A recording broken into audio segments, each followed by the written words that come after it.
George IV's doctor got his hands on Charles I's jawbone and thought it was a marvellous thing and got it out at dinner parties to show everyone at Windsor Castle. Look, it's Charles I's jawbone. What a dinner party trick that must have been. How absolutely marvellous.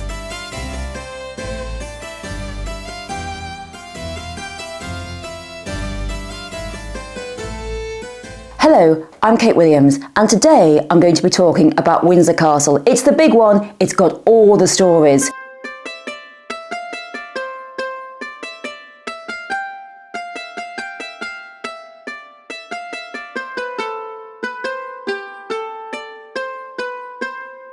Windsor Castle is the record holder. It's the oldest inhabited castle in the world. 500 square foot, 1,000 rooms, and those rooms have seen some history.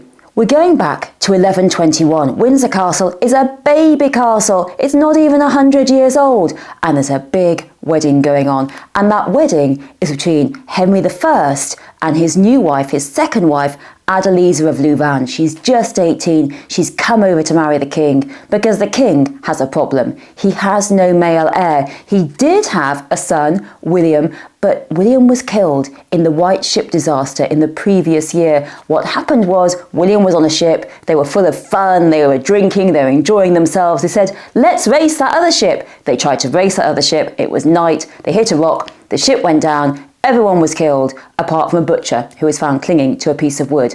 And that was the end of Henry's heir. He had another child, Matilda, but you can't put a woman on the throne. What a disaster. So he marries Adeliza. The idea is they'll have children. It's a big wedding at Windsor Castle, because although William the Conqueror built Windsor Castle, he didn't like to live there. And so it was his son, Henry, who was the first person to live there.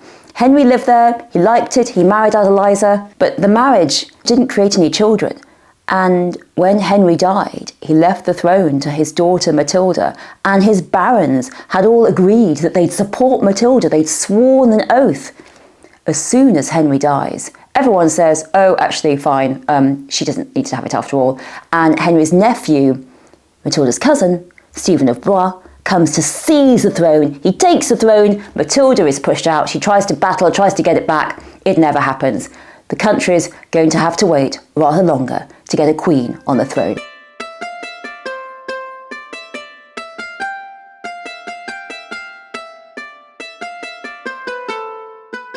Windsor Castle has seen so much history. What royal history hasn't Windsor Castle seen? Elizabeth I waits out the plague there. Charles I is imprisoned there, and it was actually a parliamentary stronghold. And George IV spends nearly 800 million on renovating the rooms. Victoria nearly gets shot there, and someone loses the biggest pearl in the world down the back of one of the Windsor Castle sofas. Elizabeth II, when she's Princess Elizabeth with Margaret, she is evacuated there, and they hide the crown jewels in a biscuit tin. And then in 1992, the skies around Windsor were on fire because the castle was aflame. The castle had caught fire on Elizabeth II's wedding anniversary, and so much was damaged, so much was lost. Windsor was seen as so crucial to royal history that in World War I, when the royals wanted a different surname to the Germanic-sounding Saxe-Coburg-Gotha, what did they choose? They chose Windsor, the castle that gave its name to the royal family.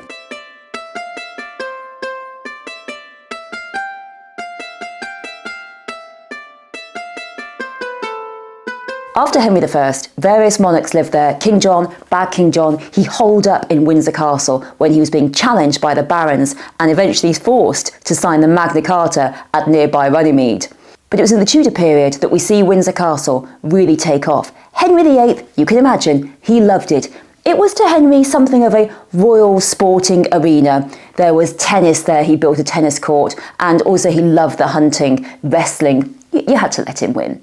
And Windsor Castle also saw one of the biggest moments in the King's great matter, Henry's quest to set aside Catherine of Aragon and marry Anne Boleyn. The 14th of July, 1531, Henry was about to set off from Windsor on his annual summer progress, by which Henry ambles around various houses in the country, looking great, looking glamorous, making sure that everyone still loves him. And Catherine of Aragon is told, wait at Windsor Castle, Henry's taking Anne.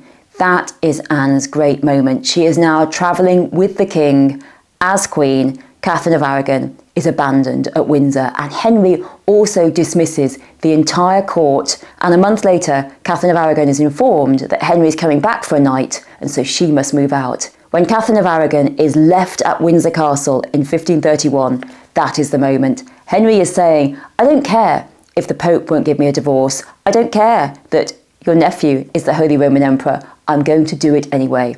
And that's what he did.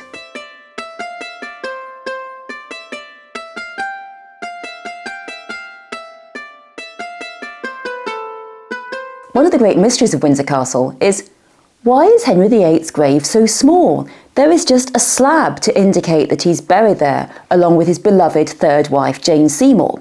Well, you might think, was perhaps Henry VIII, as he neared the end of his life, feeling a bit like a humble, modest man? No, of course not. Henry VIII wanted a giant tomb in St George's Chapel. It was one big, huge Henry tribute, with a big bronze effigy of him surrounded by pillars, models of angels, models of the saints, and it was going to be one big black marble chapel, a gigantic Henry VIII grave. But he made a big mistake. He didn't get it done during his lifetime. He left it half finished. The effigy was done, not bits of the rest. His son wasn't really his sort of thing. Edward VI did not continue with these plans for a tomb. Mary I, she didn't either. I mean, Henry VIII had been quite bad to her mother, so she didn't do it either. And Elizabeth I was famously quite strict with her purse strings. She did look into some of the plans for the tomb, decided against it. Henry's grave was actually unmarked for all these years, and then in the Civil War period, Cromwell's soldiers got that bronze effigy and melted it down. So that was the end of that. And the sarcophagus that Henry had wanted to use, which he'd stolen from Wolsey, was later used for Nelson. So it was totally recycled. It wasn't until the early 19th century that William IV thought maybe we should just commemorate the fact that Henry VIII is there, and made that slab that we see now. So William IV commemorated it, but there was no way he was putting in the black marble and the angels and all the rest of it. And I like the fact that Henry VIII, who was so bombastic, it was about jewels, it was about shows, it was about jousting and cutting off people's heads. In the end, his grave is smaller than anyone else's. Elizabeth's much bigger, Mary Queen of Scots much bigger. It shows really that Henry VIII thought that everyone loved him. It perhaps wasn't quite the case.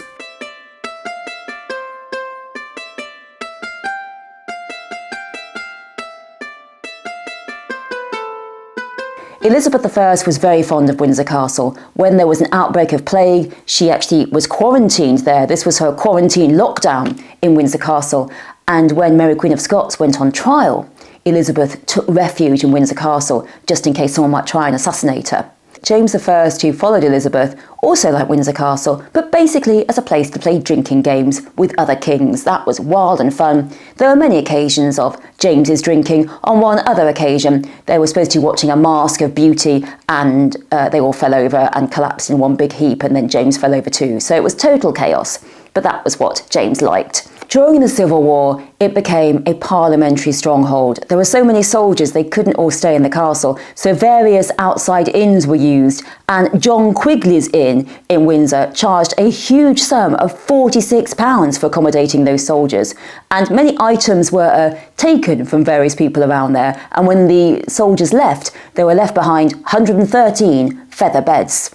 Charles I was actually imprisoned there, and when Charles I was executed in 1649, his body was brought back under cover of night, very secretly, brought back and put in the royal vault in Windsor, so no one knew he'd been buried. The Georgians renovated, rebuilt Windsor Castle. George III became very fond of it. For his daughters, it was something of a gilded prison. They weren't allowed out. They had to spend their entire time with their mother. Their mother feared that if any of them got married, it would push the king over the edge into madness, and so they had to stay as pretty miserable princesses accompanying their mother. And one of them actually compared it to a nunnery and said how terribly unhappy they were. When George IV came to the throne, he decided to make Windsor Castle great again with lots of new renovations. He asked for the equivalent of around 200 million from Parliament. They said yes, but then I think he spent a bit too much on builders. The cost ballooned. We ended up with an £800 million, the equivalent, bill for George's renovations to Windsor Castle, but he did create some great sections, some great additions. George IV renovated the private apartments, the staterooms, he added a lot to the frontage, and he also decided to build a new passage to the Royal Mausoleum. During the building works, Charles I's coffin was also opened, and apparently George IV's doctor got his hands on Charles I's jawbone and thought it was a marvellous thing and got it out at dinner parties to show everyone at Windsor Castle. Look, it's Charles I's jawbone. What a dinner party trick that must have been. How absolutely marvellous. When Victoria came to the throne, she was not entirely convinced by Windsor Castle. She found it very dark and dingy. She and Albert wanted family homes in Osborne, in Balmoral. Victoria had met Albert when he came over for her 17th birthday ball at Windsor Castle. She hadn't been that impressed by him, especially as he fell asleep in his plate at her birthday dinner, which perhaps didn't really suggest he had the energy for the round of entertainments at the Victoria court. But when she became queen and had to marry someone, she rather changed her mind, and it was at Windsor Castle where Albert came that second time. He was very seasick after a long journey, and she wrote, "It was with some emotion that I beheld Albert." 5 days later, she summoned him to the Blue Closet and essentially asked him to marry her. And that really puts her in the minority, because I think even now, it's only about 5% of women who pop the question. Victoria had to do it then because she was the sovereign. Windsor Castle grew on them. They had balls, they had reception, including the one where an aristocrat lost the great La Peregrina pearl down the back of her sofa at Windsor Castle. Luckily, she recovered it, and the pearl later ended up in the possession of the actress Elizabeth Taylor, who also found it fell out of its clasp and she lost it in her suite at Caesar's Palace in Las Vegas. And she thought Richard Burton would be really cross with her, so she was looking everywhere for it. And then she saw that her dog was eating a weird bone. She realised the dog was eating the pearl. So the Peregrina had a few lucky escapes, including down the back of the sofa in Windsor Castle.